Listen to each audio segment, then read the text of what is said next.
Nakakuha na ang kapulisan og CCTV sa nag-ambos kang Attorney Inocencio de la Serna samtang ang gulo sa trabaho ang usas sa gitutukan nga motibo sa krimen. Ano ang report? Walang unay pakita sa media ang CCTV footage sa motor riding in tandem tungod kay kinahanglan pang i-enhance. Nanawagan ang Pangulo sa Cebu City Police Office sa ubang saksi nga mo patimaw ilabi na kadtong posibleng nakakuha sa hitabo pinaagi sa dashcam. Sumao ni Colonel Gemma Binluan, ang direktor sa CCPO, nga wa pa nakikistorya kaniya si De La Serna. Hinoon, nagpadayon ang ilang investigasyon sa hitabo diin gilantaw nila ang kalambigitan sa mga kasong gihuptan sa abogado. May mga nakuha na kaming pailan-ilang video footage nung nangyari, pero wala pa kasing official na affidavit si attorney.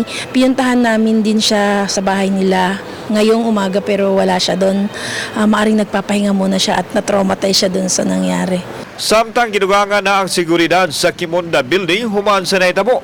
Nasairan nga duha ka pulis lang ang anaa sa korte. Kagabi sir, nag-provide na ako ng mobile patrol cars doon na parang magro-roving sa area. Doon may mga pulis tayong naka-detail. At saka may mga pulis tayong nag-a-attend ng mga court duties din doon. No? Pero ang ilalagay natin doon sir, covert, yung pwedeng mag-react anytime. Gustong masiguro usab na Executive Judge Macaondas Haji Rasul nga dili na mausab ang krimen gawas sa Kimonda Building.